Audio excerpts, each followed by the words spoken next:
ఆయన పంపునట్లు మీ పాపములు తుడిచివేయబడు నిమిత్తము మారు మనస్సు నొంది తిరుగుడి అంటున్నాడు. ఈరోజు ప్రభుత్వం వాళ్ళు అధికారులను ఆయా ప్రాంతాల్లో నియమిస్తారు.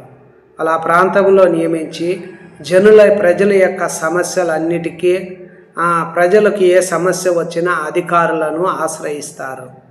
అందులో కలెక్టరు, ఎంఆర్ఓ సార్, మరి అదేవిధంగా చైర్మను, మళ్ళీ అదేవిధంగా చూసినప్పుడు జడ్జిను, పోలీస్ స్టేషను, ఇవన్నీ ఎందువల్లంటే ప్రభుత్వం వాళ్ళు అధికారులను నియమించి ఆయా ప్రాంతాలకు వారు పంపిస్తారు.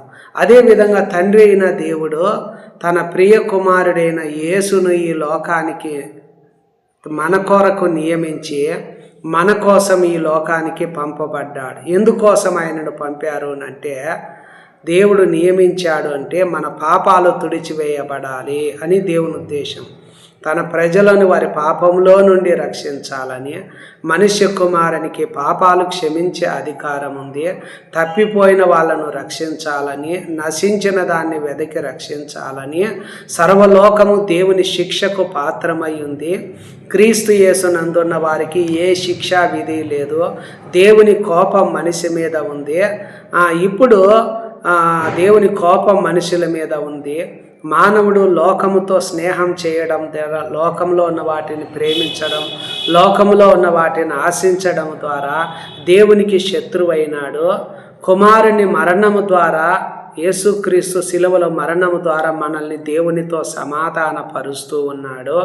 మన పాపులము అని, మన బలహీనులము, భక్తిహీనులం, పాపులమై ఉన్న మన కొరకు ఆయన మరణించాడు. కనుక ఆయన రక్తము ద్వారా ఇప్పుడు మనము నీతిమంతులముగా తీర్చబడి మరింత నిశ్చయముగా ఆయన ద్వారా ఉగ్రతలో నుండి రానగా యేసు శిలువలో మరణించడం ద్వారా పాపము తుడిచివేయ మన పాపులమని లేకుండా ఆయన రక్తము ద్వారా ఇప్పుడు మనము నీతిమంతులుగా తీర్చబడుతున్నాము. ఈ భూమి మీదకు దేవుని ఉగ్రత రాబోతుంది. ఆ ఉగ్రతలో నుండి నిన్నంటే పాపానికి పరిహారం చేశాడు. పాపం ద్వారా కలిగే శిక్షను తుడిచివేశాడు.